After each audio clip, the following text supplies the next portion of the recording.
Buonasera amici telespettatori, ben ritrovati con il recap di Calcio Napoli 24 TV. Nei prossimi minuti andremo a ripercorrere quelle che sono state le notizie di giornata inerenti il Napoli e non solo, con i mondiali che ovviamente in Qatar continuano ad andare avanti. Quest'oggi altro risultato davvero clamoroso, a sorpresa la sconfitta della Germania contro il Giappone in rimonta. In questo momento invece in campo la Spagna che sta passeggiando sul Costa Rica, risultato in questo momento sul 4-0 per le Furie Rosse, ma ovviamente ci concentreremo tanto sul Napoli, calciomercato, gli amichevoli nel ritiro in Turchia che dovrebbe partire la prossima settimana, inizio dicembre, lo spostamento verso Antalya della squadra di Spalletti che la prossima settimana tornerà invece al lavoro in quel di Castelvolturno, il calciomercato, i rinnovi, ma anche la questione Lega Calcio con un De Laurentiis furioso tra le segrete stanze delle assemblee di Lega Serie A. Questo e tant'altro nei prossimi minuti. Una buonasera a tutti voi da parte di Riccardo Catapano. Con me, come di consueto,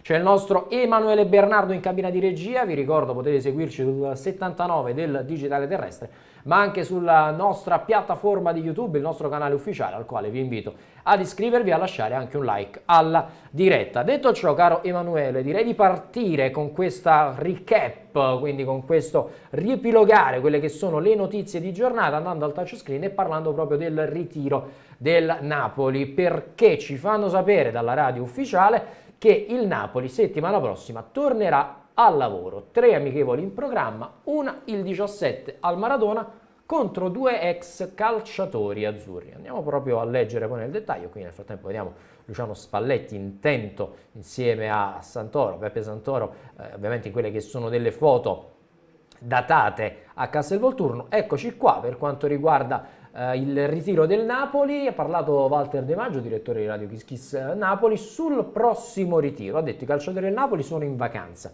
in questo momento e si ritroveranno la prossima settimana, prima della partenza per la Turchia fissata per i primi di dicembre. Dovrebbero partire proprio il 1° dicembre per Antalya. Sono in programma 3 amichevoli ed il 17 dicembre invece, quindi di ritorno dalla tournée turca, di sabato al Maradona, possibile sfida al Villarreal di Reina ed Albiol. Quindi questa dovrebbe essere l'amichevole del Maradona. Prima ovviamente di quella poi sarà la sosta natalizia, nella quale si fermeranno e non i calciatori del Napoli, perché poi ci sarà da preparare il ritorno alle ostilità, fissato il 4 di gennaio in casa dell'Inter a San Siro. Napoli che quindi preparerà, oltre che il ritiro in Turchia, un amichevole qui al Maradona il 17 di dicembre, dovrebbe essere sabato, contro il Villarreal, occasione anche magari per andare ad applaudire Reina ed Albiol, che quindi saranno di ritorno a Napoli. Detto ciò, continuiamo a parlare del ritiro in Turchia del club azzurro, perché ci sono delle novità anche dal punto di vista della cessione dei diritti TV. Vediamo che cosa quest'oggi ne è uscito fuori, perché sarebbe spuntato un suggerimento di Luciano Spalletti sulle amichevoli del Napoli, che abbiamo visto dovrebbero essere 3, poi quella con il Villarreal al Diego Armando Maradona. Quest'oggi su Repubblica scrivono che il Napoli, o meglio De Laurentiis, tratta anche la cessione dei diritti TV per le amichevoli in ritiro. Sappiamo come vengono gestite le amichevoli, spesso, quasi sempre, in pay per view per quanto riguarda il Napoli. Quest'anno nel corso dei ritiri estivi invece c'è stata la novità del poter visionare alcune partite gratis inizialmente su Facebook, altre invece a pagamento a determinati prezzi simbolici e non. Su Repubblica c'è scritto che il Napoli in questo momento sta pianificando nei dettagli l'attività durante la sosta del campionato. Dentro fine settimana il presidente darà l'ok alla tournée di inizio dicembre, quella che ovviamente vedrà il Napoli protagonista in Turchia. Gli azzurri trascorreranno una decina di giorni in ritiro appunto ad Antalya e disputeranno almeno un paio di amichevoli internazionali, di cui il numero 1 del club sta trattando personalmente la cessione dei diritti televisivi. Quindi non sono escluse anche delle novità per quanto riguarda la cessione di questi diritti televisivi. Qui vediamo proprio il presidente Aurelio De Laurentiis, bello impettito nei suoi studi della Filmauro in quel di Roma. Quindi occhio, perché sicuramente saranno visibili e noi le commenteremo anche con le nostre live reaction, le amichevoli di questo ritiro invernale del Napoli, insieme anche ai nostri collegamenti direttamente ad Antalya in Turchia. Però vogliamo capire anche dove saranno trasmesse. Il Napoli sta ultimando tutti quelli che sono i dettagli per il ritiro di Dantale, troverete tutte le informazioni di dettagli poi su calcionapoli24.it.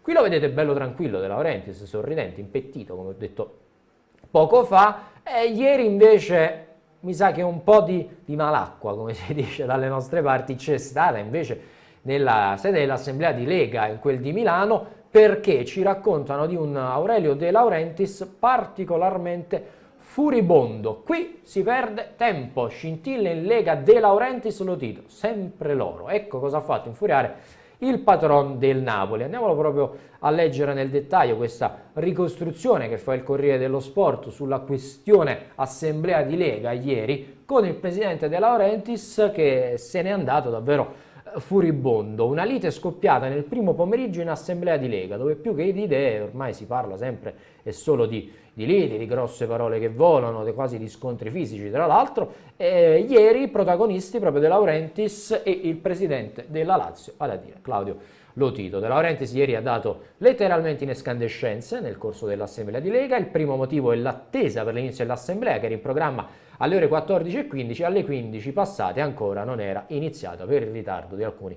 presidenti. Questo è il botta e risposta con Lotito raccontato proprio dal Corriere dello Sport. De Laurentiis è sbottato, è passato un'ora e ancora l'assemblea non è iniziata, non è possibile, qui si perde solo tempo, anche giustamente mi verrebbe da dire in questo caso. Aurelio, cosa c'è? Ora sistemiamo tutto, gli ha rimproverato Lotito, che ha provato a calmare De Laurentiis, ma che stavolta è stato accusato per i suoi modi da padre padrone di fare politica in Lega, quindi De Laurentiis punta il dito contro Lotito. Nel mirino anche Casini, colpevole a dette De Laurentiis di seguire troppo lo stesso Lotito. Poi De Laurentiis lascia l'assemblea, con lui altri 5 club, vale a dire Juventus, Inter, Milan, Roma ed anche il Monza, che hanno deciso di fare lo stesso. Poco dopo si è accodata anche la Fiorentina, confermando l'abituale allineamento con De Laurentiis. Quindi davvero scintille, si litiga tanto, si decide poco in Lega, soprattutto per quelle che poi dovrebbe essere il futuro del calcio italiano, in questo caso della Serie A. Vado a leggere anche altre dichiarazioni venute fuori dall'Assemblea di Lega, sempre da parte di De Laurentiis, davvero furibondo, perciò abbiamo titolato anche Furia ADL. Ci vorrebbe un consiglio da 8 persone e questa non è una novità, sappiamo di come si stia discutendo anche il taglio di squadre per passare da 20 a 18, addirittura 16 squadre. Questo darebbe sicuramente forse un po' più lustro e un po' più di competitività alla Serie A. Urla e insulti ne ha per tutti, scrive il Corriere della Sera. Lo andiamo proprio a leggere il virgolettato di quello che è successo ieri. In realtà poco è successo, se non tutte queste liti. Spazientito dall'attesa e dall'eccessivo affannarsi Lotito, irrompe in una serie di urla e insulti, ne ha davvero per tutti. Il presidente Casini per Lotito e per Luca Lotti, ex ministro dello sport e ora consulente dell'Empoli. La sua sfuriata, esagerata nei contenuti, ci vorrebbe un consiglio da 8 persone, crea imbarazzo fra i presenti. Ovviamente noi non ci schieriamo da nessuna parte, però è ovvio che se c'è un consiglio di Lega fissato alle 14:15 e alle 15 ancora è iniziato, normale che il presidente De Laurentiis abbia dato un pochino in escandescenza, sempre con toni ovviamente molto molto forti. Il tema, tra l'altro, uno dei temi che è stato toccato in Lega Calcio è quello del pagamento o meno della sanzione nel caso in cui un club acceda alla rateizzazione. Ho già scritto a Gravina informando che le società che chiederanno la dilatazione delle tasse non potranno fare calciomercato a saldo negativo a gennaio. Questa altra presa di posizione di De Laurentiis che qui vediamo ancora nell'immagine con Claudio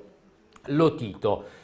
Mettiamo in stand-by la questione relativa, caro Emanuele, a De Laurentiis, all'Assemblea, anche perché ne vedremo ancora di simili, molto probabilmente scene simili. Parliamo di calciomercato, parliamo in questo caso anche del rinnovo di Giovanni Di Lorenzo, perché arrivano buone notizie per il capitano del Napoli, tant'è che secondo il Corriere dello Sport questa mattina ci sarebbe già una bozza d'accordo per quanto riguarda il prolungamento del capitano partenopeo, accordo virtuale addirittura. Spuntano le cifre del nuovo meritato stipendio, contratto che sarà lungo, lo ha detto più volte Di Lorenzo, ma anche il suo agente sogna di chiudere la carriera a Napoli, da capitano del Napoli, e magari di vincere lo scudetto in maglia azzurra, e il Napoli intende premiare proprio Giovanni Di Lorenzo. Il leader silenzioso potrebbe svincolarsi a parametro zero nell'estate del 2024, ma questo ovviamente è difficile che accada, tant'è che le intenzioni di Lorenzo e quelle del Napoli sono diverse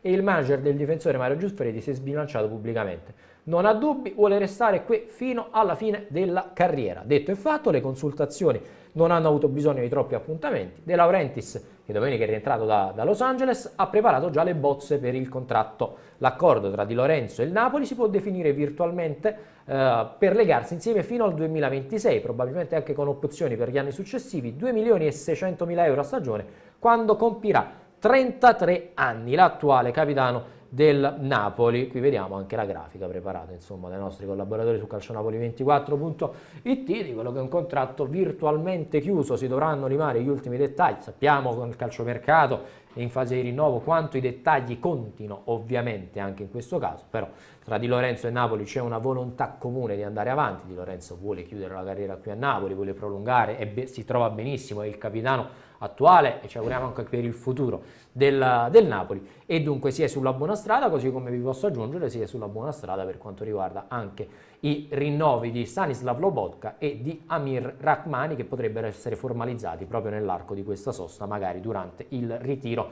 in Turchia, mentre già sono ufficiali i rinnovi dei vari Zerbin, dello stesso Meret, di Anghissà, occhio anche alla situazione di Gianluca Gaetano. Insomma, il Napoli vuole andare a puntellare i rinnovi per dare anche un segnale di continuità e di programmazione per quanto riguarda i prossimi anni. Parliamo di mercato però, mercato basato sulla linea verde però, quella del Napoli, lo sappiamo, ormai la politica societaria è questa, cercare giovani talenti a prezzi contenuti con ingaggi ovviamente un po' più bassi rispetto alla media per poi valorizzarli e magari poi fare plusvalenze. Questo è un pochino il mantra di De Laurentiis. E Giuntoli già è al lavoro, in realtà lo è già da un bel po', Cristiano Giuntoli, ma non solo lui, tutto lo staff di osservatori, da Micheli a Mantovani, il suo braccio destro Pompino, insomma stanno già monitorando in giro per l'Europa e non solo i vari talenti che potrebbero poi arrivare in azzurro. Si è parlato di Samardzic, si è parlato di Pafundi, adesso si parla anche di Esteves e Siché, monitorati da Giuntoli. Ecco ruoli e caratteristiche di questi due giocatori che la Gazzetta dello Sport ha accostato al Napoli. Giuntoli già al lavoro con tutto il settore scouting coordinato da Maurizio Micheli. Il Napoli vuole rinforzare il ruolo di terzino destro, trovando proprio il vice di Lorenzo e magari dando la possibilità a Zanoli di andare a giocare in prestito. E fra gli osservati c'è il portoghese dello Sporting Gonçalo do Lago Pontes Esteves, attualmente in prestito all'Estoril Praia. Così come sotto la lente di ingrandimento c'è il belga Hugo Siquet, due nomi valutati per la prossima estate. Andiamo a leggere anche qualcosina in più su questi due profili. Chi è Gonzalo Esteves? Si tratta di un 2004 destro, ma anche con un sinistro delicato, molto tecnico, che deve magari rafforzarsi fisicamente, ma si tratta di un 18enne molto interessante, quindi giovanissimo. Ugo Siquet invece è un po' più, tra virgolette, anziano, perché torna ai 2 anni, classe 2002, giovanissimo anche lui, più dotato fisicamente, che attualmente gioca in Bundesliga al Friburgo. E quindi Cristiano Giuntoli, che qua vediamo in foto, ha messo gli occhi su questi altri due giovani calciatori, ma non solo, perché qui parliamo di giocatori un po' più difensivi. Abbiamo detto il Napoli ha cerchiato il ruolo di vice di Lorenzo in rosso magari per il futuro, per la prossima estate, ma non solo, perché per la prossima estate ovviamente vediamo come andrà il campionato, potrebbero arrivare delle offerte. Il Napoli non trattiene nessuno a patto che arrivino delle offerte appunto importanti, nessuno incedibile in questo Napoli, e tant'è che secondo Sky Sport gli azzurri, per quanto riguarda l'attacco, a proposito di giovani promettenti ma che già si sono affermati, il Napoli punta a Luis Enrique, che ovviamente non è l'allenatore della Spagna in questo momento in campo, ma l'attaccante classe 2001 brasiliano, che arriverebbe con la cessione di Lozano Politano, ovviamente attaccante esterno, che qui vedete con la maglia del Real Betis di Siviglia. Andiamo a leggere quelli che sono i dettagli riportati proprio da Gianluca Di Marzio su Sky Sport, con il Napoli che segue Luis Enrique del Betis Siviglia, esterno d'attacco brasiliano, classe 2001, tra l'altro, che ha già fatto la trafila nelle giovanili della Seleção, è arrivato in Liga quest'estate da ex Fluminense ed è seguito dal Napoli attentamente per il futuro. Il suo acquisto dipenderà però dalle eventuali partenze di Politano e Lozano, e tra l'altro, vediamo qui, eccoci qua, quelle che sono anche le sue caratteristiche. Non vi preoccupate, è vero, c'è una clausola clausola rescissoria di 100 milioni, ma non è questo il valore di Luis Enrique. L'attaccante brasiliano ha già messo a segno 2 gol quest'anno con la maglia del club spagnolo in 12 presenze. Uno di questi gol è stato siglato anche alla Roma in Europa League. Il calciatore ha ottime qualità fisiche e tecniche, dotato di grande velocità. Inoltre sul contratto appunto c'è questa clausola rescissoria di 100 milioni che però ovviamente non è il prezzo fissato dal Betis per la sua cessione. Discorsi ovviamente, non dico prematuri, perché il Napoli li segue questi giocatori per capire anche la possibilità in futuro di andare a pescare questi talenti, nome quindi da segnare sul taccuino. Non si parla di trattative, attenzione a quello che stiamo dicendo, ma di interessamenti. Il Napoli segue tot giocatori, poi magari secondo quelli che poi saranno le segnalazioni di Giuntoli Micheli si passerà alla fase 2, alla richiesta di informazioni ulteriori e all'inizio poi della vera e propria trattativa, che in questo momento non c'è. Napoli è concentrato sull'attualità e sui rinnovi, ma è normale che l'area scouting del Napoli lavori 365 giorni l'anno per cercare quelli che possono essere i futuri talenti, un po' come è successo con Kvaratskhelia, con Osimhen, eccetera, eccetera, eccetera. Questo è il lavoro che fa l'area scouting del Napoli, segnalare tanti giocatori e poi al termine iniziale eventualmente le trattative. Detto questo, trovate tanti altri aggiornamenti su calcionapoli24.it, la notizia del Napoli per esempio su Mazzocchi, a proposito di Vice Di Lorenzo. Purtroppo Mazzocchi però si è infortunato,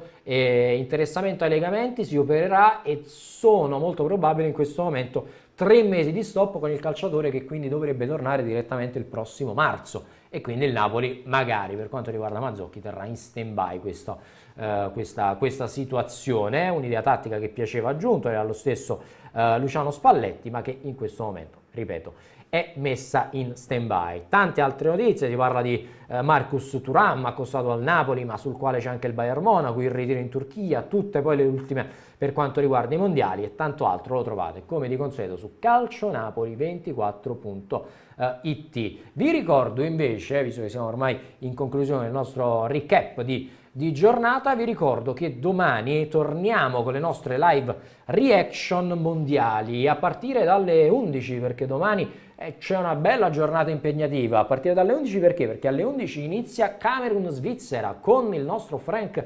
Anghissà impegnato, e quindi domani con la conduzione di Ciro Novellino ci sarò anche io con Vincenzo Credendino ovviamente in diretta per la live reaction a partire dalle 11. Poi subito dopo alle 14 toccherà un derby tutto azzurro, perché si affrontano l'Uruguay di Matias Olivera e la Corea del Sud di Kim Min-jae, e anche lì seguiremo la partita con la nostra live reaction in diretta sul canale 79 del digitale terrestre, collegamenti, ospiti in studio, ci sarà anche Ciro Giustiniani, quindi non perdetevi assolutamente la live reaction di domani. Il tutto poi come sempre andrà in diretta anche sulla nostra pagina ufficiale di YouTube Calcionapoli 24, anzi iniziate ad iscrivervi alla nostra pagina YouTube di Calcionapoli 24, lasciate un like alle varie dirette, attivate anche la campanella per le notifiche, così domani appena saremo live in diretta con le nostre live reaction vi arriva una bella campanella, voi cliccate sul link e sarete immediatamente immersi